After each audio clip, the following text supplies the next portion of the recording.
Pure physics is like having a burger. You're not gonna have a burger if you don't have bread, if you don't have lettuce. No, it's the same thing with math and physics. You're not gonna have physics if you don't have maths, okay? And if you have maths, you can have physics.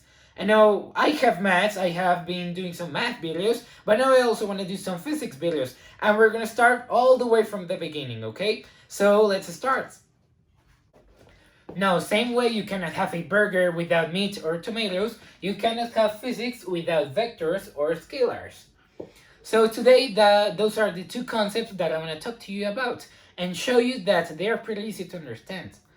So these two things, the main idea that you need to know is that they are types of quantities. A vector is a type of quantity, same thing a scalar. Now they have a factor or an element that differentiates both of them. So let's start with saying that all quantities have one main or one common element that makes them up, and that is what we call a magnitude. All quantities must have a magnitude, which is commonly a number that describes how big that quantity is. I know some other quantities, they have what we call a direction, or direction, however you want to pronounce it. Now, the direction.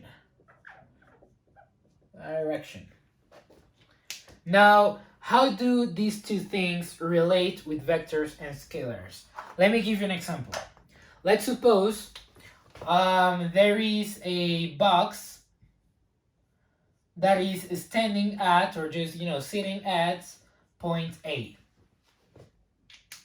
Now, let's suppose this is some sort of exercise, for example. So, the only information that I am going to give you is that this box is going to be moved 20 meters to any point, to any location in space, and that's it. That's all I'm going to give you. I'm going to move this box 20 meters. Now let me ask you something. Do you know exactly where the box is going to be once it has finished moving those 20 meters? You cannot know that because the only information I'm giving you is the distance that the box traveled. And now if you think about it, distance is a quantity that you can only describe with a number, and that's it. You cannot add anything else to distance to make it fully described. No, okay? You say number has a distance and that is it. That means that distance is what we call, or is an example of, scalars.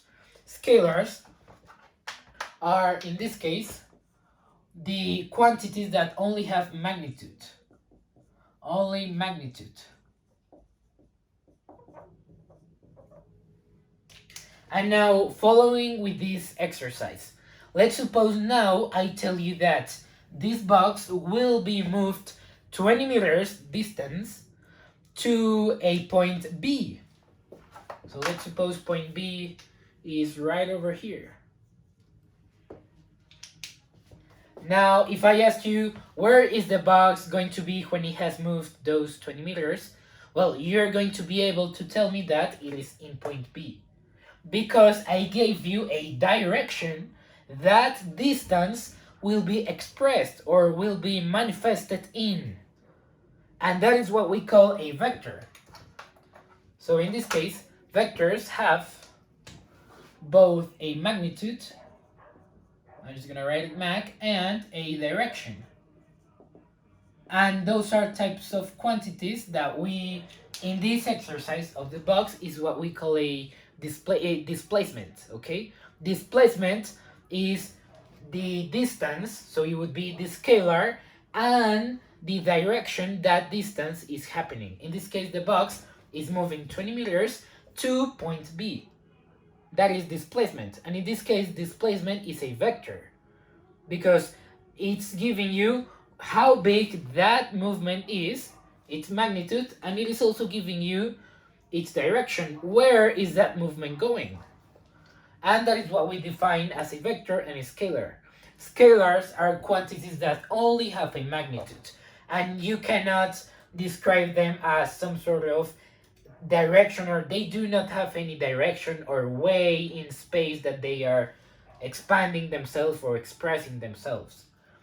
And on the other hand, you have vectors and they have magnitudes, such as displacement. They have a magnitude, and they can also be described as how that magnitude is expressing itself to a specific point, or it's heading to a specific point. Its direction, basically.